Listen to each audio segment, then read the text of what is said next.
자, 여러분 홍기찬입니다. 실전 모의고사 관련돼서 인강이 어떻게 흘러가는지 교육 방법론에 대해서 말씀드릴게요. 그러니까 여러분들이 저희 지스앗 종합 핵심 완성 그 강의를 듣고 각 영역별로 어떤 식으로 문제를 들어가야 되는지 기본 이론은 이해하고 있다라고 가정을 하고 이 방송을 보는 분들은 이제 여러분들이 고득점을 받기 위해서 이제 시간 제고 많이 풀 거예요. 실전이라는 의미는 뭐야? 그냥 공부하듯이 푸는 것이 아니라 실제 시험처럼 시간을 재고 푸는 거죠.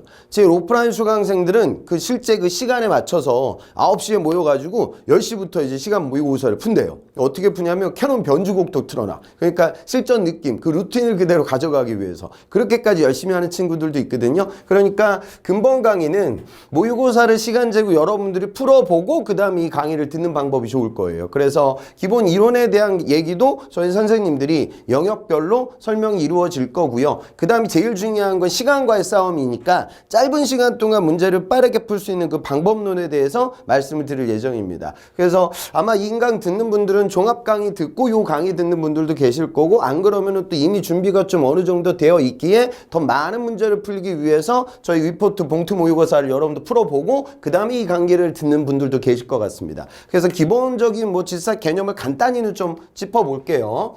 여러분들도 아시겠지만 언어, 수리, 추리, 시각적 사고 이 네 가지 영역으로 이제 흘러가게 되고요.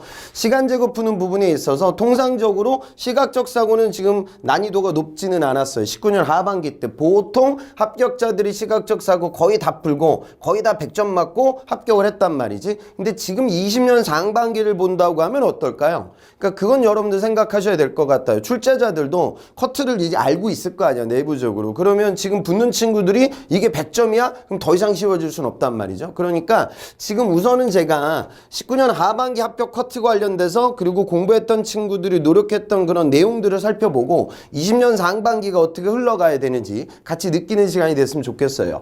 근본에 이 바이러스 사건 때문에 아무래도 지스앗 시험이 좀 연기될 가능성도 있을 것 같아요. 그래서 여러분들 건강관리하면서 집에서 나다니지 마시고 모의고사 계속 풀면서 삼성 입사를 준비하는 그런 여러분들이 되셨으면 좋겠습니다.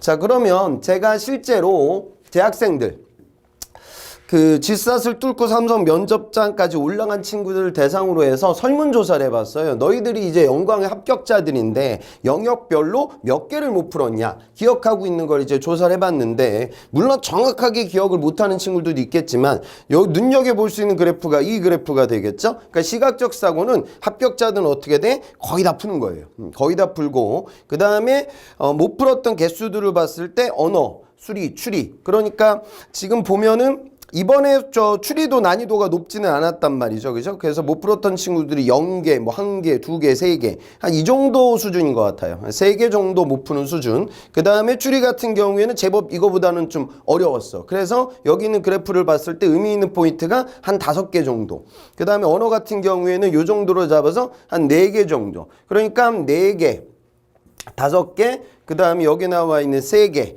0개. 그러니까 전체적으로 보면 543 정도의 수준이었어요. 못 풀었던 개수는. 물론 정답률에 대해서는 따져봐야 되지만. 그래서 여러분들 모의고사를 보면서 실제로 19년 하반기 합격자들한테 물어봤는데 가장 실제 시험과 제일 비슷했던 문제가 뭐냐. 그게 저희라서 뭐 그런 말씀 드리는 것이 아니라 위포트 복모가 가장 실전과 유사했다 이런 평가들이 많았었거든요. 그래서 그 정도 수준으로 문제를 풀면서 목표값을 이 정도로 잡는 거죠. 그죠? 그러니까 물론 적중률에 대해서는 또 생각을 해봐야 되는데 그것도 좀 같이 볼게요. 자, 그럼 너희들이 풀었는데 합격자들이 이제 푼 문제에 대해서 몇 개 틀린 것 같냐? 여기서도 이제 눈여겨볼 데이터는 뭐야? 아, 시각적 사고는 풀었는데 저 다 맞은 것 같아요. 이렇게 얘기했던 친구들이 많았어요. 물론 정확하게 기억이 안 난다고 이야기했던 친구들도 제법 돼요. 하지만 이 그래프가 보여주는 사인은 아, 시각적 사고는 거의 100점 맞아야 되는구나. 푼 문제들이 이 정도 수준으로 가늠이 되고요. 그 다음에 추리 같은 지금 한 0개, 1개, 2개가 추리가 이 정도. 수리가 이 정도, 언어가 이 정도야. 그러니까 공통적으로 나오는 숫자는 0개에서 2개 정도. 그러니까 못 풀었던 개수에 대해서 이 정도 숫자를 가늠해 볼 수가 있고, 그 다음에 풀었던 영역별로 한 요 정도는 추가로 틀렸을 것 같다라는 피드백을 받는 거죠. 그러니까 결론은 시험장 가서 시험을 보고 나서 이런 식으로 좀 개수가 나와야 돼요. 그런데 가서 야, 이거 뭐지, 뭐 하나도 모르겠네, 뭐 이런 망한다는 거야. 그런데 여기서 또 여러분들 좀 생각해야 되는 건 뭐냐면 이건 하반기란 말이지. 그러니까 하반기는 뭐야?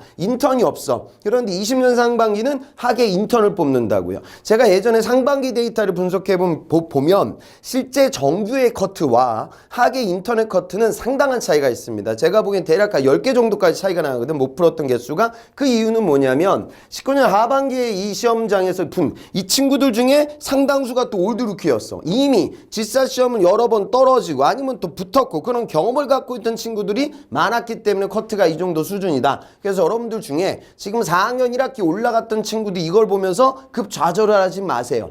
여기 리그가 달라. 그러니까 정규 리그는 메이저 리그고 인턴은 마이너 리그야. 그러니까 여기 정도라고 하면은 어느 정도 뚫어볼 수 있겠다라는 생각도 같이 가져볼 수 있을 겁니다. 자, 그 다음에 난이도가 그럼 어떤 거 같냐? 뭐 당연하겠죠. 아, 시각적 사고는 쉬웠다. 응? 어려웠던 거, 그러니까 체감 난이도는 오히려 언어를 굉장히 어렵게 느꼈습니다. 이공계들이 좀 질사 공부를 많이 보는 편인데 이 친구들은 언어가 좀 약하기도 하고 이게 지금 19년 상반기도 그렇고 하반기도 그렇고 언어의 난이도가 좀 올라갔습니다. 오히려 추리는 그다지 어렵지 않다. 한 중간 정도 나온 것 같다. 이 정도가 많았고 수리는 한 중상 정도, 언어가 상이 좀 많은 수준, 그리고 얘는 하다. 이 정도 수준이죠. 그런데 이건 바뀔 수가 있단 말이죠. 그래서 저는 전체적으로 여기가 제일 쉬웠고 그 다음에 쉬웠던 느낌 순서가 시각적, 추리, 그 다음에 수리, 언어. 지금 반대 방향으로 가고 있단 말이지. 그러면 이번에 낼 때는 난이도가 더 변경될 수도 있고 제 추측컨대, 저도 100%는 아니지만 당연히 이런 상황이라고 하면 시각적 사고가 더 쉬워질 수 있는 가능성은 없다. 저는 그렇게 봐요. 그래서 연습을 하실 때는 조금 더 우리 책에 있는 문제가 실전 시험장 가서는 좀 그림들이 좀 까다롭거든. 그래서 그거를 보면서 연습을 해서 이번 20년 상반기에 고득점을 받을 수 있게. 그 다음에 또 연수출은 뭐야? 이건 대부분의 인적성이 공통적으로 진행이 되는 파트이기 때문에 반드시 여러분들 취업 전체의 경쟁력을 높이는 기본기로 생각하시면 좋을 것 같습니다. 자, 그 다음에 이번 교재는요, 19년 하반기, 그러니까 최신 기출 문제들을 좀 저희가 넣어놨어요. 그러니까 가장 직전 시즌에 나왔던 그런 문제들을 저희가 조금만 변형시켜서 넣어놨기 때문에 여러분이 연습하기 좋을 거고요. 이거는 어느 정도 실력을 갖춘 친구들이 이 강의와 이 책을 풀기 때문에 이론 설명은 좀 줄이고요. 실전 문제 불어가 바로 문제에 들어가서 우리가 종합 강의 때 말씀드렸던 풀이 기법을 어떻게 적용시킬 거냐. 그 다음에 좀 짧은 시간 동안 문제를 풀 수 있는 방법에 대해서 저도 이 강의 찍은 지가 오래됐고 책 쓴 지도 오래됐으니까 열심히 말씀드려보도록 하겠습니다. 그 다음에 이 강의를 좀 들어야 되는 건 아까 말씀드린, 그러니까 질사 경험점이 있거나 그 다음에 이론 강의를 들어서 어느 정도 실력을 갖고 있는 친구들, 그 다음에 또 그런 친구들 있잖아. 아, 이거 내가 난 수리가 너무 약한데, 아, 난 시각적 사고가 아직도 너무 약한데, 나 언어가 약한데, 뭐 이런 친구들 각자 약한 영역의 실력을 높일 수 있게끔 근본 강의를 활용하시면 좋을 것 같습니다. 그래서 여러분들 강의는 그렇게 이게 지금 1회분, 2회분, 3회분으로 이렇게 나뉜단 말이야. 그래서 여러분들이 우선 1회분을 풀어보고 그 다음에 시간 제거 풀어보고 그 다음에 강의를 듣는 거, 그 다음에 또 2회분을 풀어보고 강의를 듣는 거, 3회분을 풀어보고 강의를 듣는 거, 이렇게 스텝 바이 스텝으로 차근차근 올라가자고요. 그래서 최종적으로 3회분까지 풀고 나선 아까 제가 말씀드린 그런 합격 커트에 꼭 그 정도 수준이 아니라 하더라도 저 인턴들도 있으니까 근접할 수 있게끔 여러분들이 다가가시는 거예요. 그래서 여러분들 시간 제고 푸는 연습 꼭 좀 하시고요. 이게 또 멘탈이 약해가지고 또 하다가 또 중간에 막 시간 끊고 화장실 가고 커피 마시고 뭐 이런 망하는 거야. 그러니까 정말 여러분들 시험장에 앉아서 시험 보듯이 그렇게 하시면 좋을 것 같고, 뭐 스터디 같은 거 하면서 같이 풀어보는 것도 좋을 것 같아요. 그 다음에 강의를 듣는 이런 패턴으로 넘어가겠습니다. 그 다음에 또 학생들이 많이 묻는 질문들 좀 제가 몇 개 좀 추려서 설명드릴게요. 이미 아는 친구들도 있을 텐데 여러분들 제일 궁금해하는 거, 모르는 문제 찍어야 되나요? 질사선 틀리면 감점이 있단 말이죠, 그죠? 그러니까 여러분들이 보기가 5개 있어, 선지가. 근데 많이 날렸어, 뭐 한두 개 남았어, 이런 거 마킹해야죠. 그 다음에 문제를 봤는데 시각적 사고, 이거 3번인 것 같다. 제가 문제 풀 때 시각적 사고의 도형들의 범주를 줄여가지고, 야, 2개 중에 하나인데? 선지 많이 날릴 거야. 뭐 이런 상황이라고 하면 여러분들 마킹 하셔야죠. 내가 시간 투자도 이루어졌으니까. 근데 여기서 찍지 말라는 건 뭐야? 전혀 시간이 없어서 접근 자체를 못했다. 그런 것들을 뭐 5번이 몇 개 없고 4번이 몇 개 없고 1번이다. 이런 거 하지 말자고요. 그러니까 그런 것들에 대해서는 모든 합격자들이 얘기하고 있는 부분이기 때문에 삼성에도 이렇게 지금 발표를 하고 있고요. 가이드라인을 따라가시면 되겠습니다. 필기하면서 풀어도 되나요? 그러니까 그 시각적 사고 풀 때 막 접고 무슨 종이 찍고 막 돌리고 이러면 안 돼요. 돌아가면 머리가 돌아가야 되니까 여러분들 그런 부분들은 좀 주의하셨으면 좋겠어요. 그리고 재학생들도 실제로 이제 삼성 들어간 재학생들 진행요원으로 나가고 뭐 그러는데 가장 많이 걸리는 좀 부정행위 이런 것들이 영역을 넘어가는 거래요. 그러니까 여러분들이 막 너무 열심히 풀다가 그 제한된 시간 내에 그 영역만 풀어야지 다른 영역으로 넘어가면 안 된다. 이런 부분들도 주의를 좀 해보셨으면 좋겠습니다. 그다음 그저 어플도 깔고 들어와. 감독 어플리케이션 깔고 들어와가지고 여러분들 감시하니까 규정대로 가셔야 돼요. 그 다음에 언어 영역에 자신이 없는데 자신 있는 영역부터 먼저 풀고 이게 아까 얘기했던 거예요. 그러니까 정해진 영역에서 문제를 풀면서 넘어가지 않게끔 열심히 공부했는데 또 이런 데서 떨어지면 안 되니까 주의하셨으면 좋겠어요. 그 다음에 질사과 다른 겸 인적성 함께 준비하기 위한 팁이 어떻게 되냐.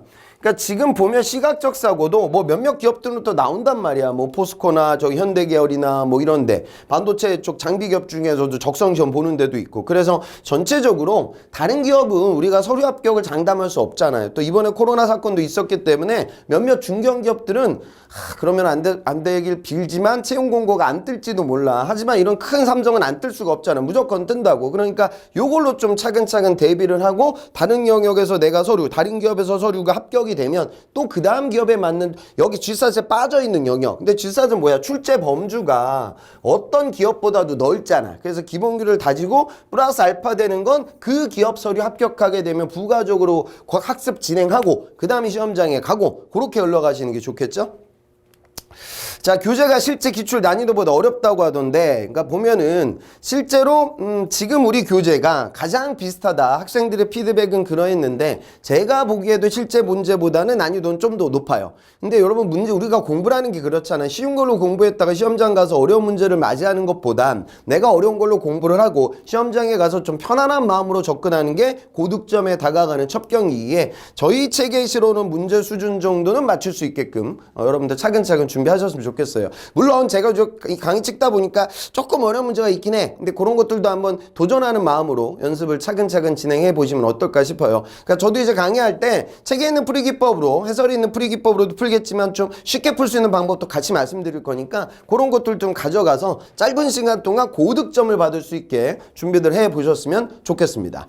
자, 실전 강의니까 여러분들 당연히 강의는 끝까지 따라오셔야 되고 문제를 풀고 좀 강의를 듣는 그런 패턴으로 가서 한 단계 한 단계, 그러니까 1회차 풀 때하고 3회차 풀 때하고 실력이 조금은 달라져 있게끔 저희들이 만들어 드릴 거니까 믿고 따라오시고요. 그 다음에 시간 재면서 푸는 거 타이머 딱 갖다 놓으시고 문제 그럼 지금서부터 바로 풀고 강의 듣고 그런 템포로 넘어가겠습니다. 여튼 뭐 지금 좀 분위기가 뒤숭숭하긴 한데 여러분들 공채가 지금 딜레이 될 가능성이 높아. 이거는 G삼 말고 삼성 말고 다른 기업들도 마찬가지야. 그러니까 적성 시험을 공부할 수 있는 시간이 많아지는 거죠. 그러니까 다 부정적으로 볼 건 없어. 상황은 안 좋지만 그래도 내 입장에서는 유용할 시간이 많아지는 건 여러분들한테 긍정적 요소 아니겠어요? 그러니까 좀 위축되지 마시고 상황이 안 좋으니까 뭐 이번 시즌 너무 안 좋은 건데 이렇게 생각하지 마시고 공부 열심히 하셨으면 좋겠습니다. 자, 그럼 이제 본격적인 인강 들어가 보도록 할 테니까 시간 재고 바로 여러분들 풀어보시기 바랍니다.